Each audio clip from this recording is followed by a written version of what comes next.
Alright guys, Tom Lawrence here from highlyeffectiveleader.com. In this video, we will talk about solving problems for your people. I like to talk a lot about asking questions of your people rather than giving them the answers and solving their problems for them.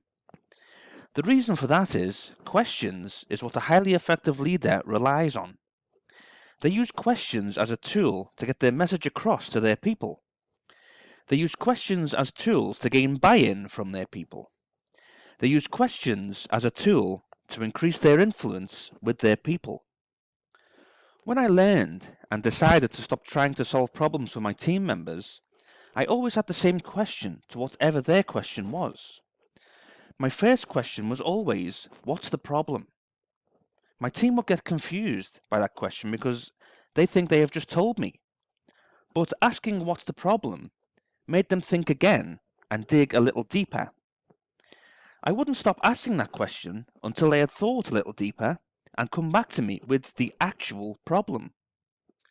A lot of the time, my question should have been, who is the problem? Because the problem did usually start with the person seeking help. The only real problem was, they didn't know that they were the problem. And they didn't know that to solve the problem, they had to think a lot deeper than what they were thinking, or if they were thinking at all. After a while, the team knew that if they came to me with a problem, I would ask them the same question every time, what's the problem? So they did their thinking beforehand. And when they did that, they realized that they didn't need to come to me anymore because they had already solved the problem. I must admit, I did find it quite fun when the team came to me with problems and I would ask them, what's the problem? Because I would go and observe them thinking a little bit deeper about the situation, and it gave me a sense of pride. It made me feel good that I had prompted my team to think a lot deeper and solve their own problems.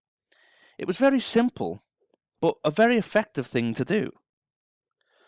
When I was a leader of a team in the railway, we were responsible for solving train problems, especially when they broke down in service. So if I saw a team member trying to solve a train problem while sitting at his desk, I would change my question from what's the problem to where's the problem? If they were going to get to the root cause of an engineering problem on a train, wouldn't it be better to be exactly where the problem was? When I asked the team that question, they knew immediately to leave the office and go to where the problem was. I used to do this myself when I was a young engineer, but in those days it was rare you could get out of the office because the manager always wanted to keep his eye on us. However, a highly effective leader is very visual in how he or she thinks. That is why casting a vision of the future for the team is so important. They also know how important it is to see a problem, not just rely on spreadsheets, data, and information being told or sent to them. Whenever I got the opportunity to see a problem, I knew I had a much better chance of solving it. I like to ask my team that when they think they have solved a problem, they should report back to me with a report or presentation. This will give me the opportunity to ask more questions and get my team thinking even deeper, and assure me that the team have done everything they could. The type of question I would ask during a presentation are, how do you know that the problem is solved? If they could answer that question well, then I was satisfied. However, if they answered me with, I just know, then that would not be acceptable, especially if they hadn't seen the problem and they were just relying on information passed to them by someone else. Asking questions until you cannot ask any more is the only way you can be 100% sure everything has been done to solve a problem. As I've said before, when you ask your team questions and you are helping them to solve their own problems, you are showing your team respect. They will feel a lot more valued and will follow your lead by asking each other questions when they are collaborating on problems. When collaborating on problems and asking each other questions, they are showing each other respect too. When I started to ask questions, I had a completely different outlook. I thought like a child did. Why, you might be asking?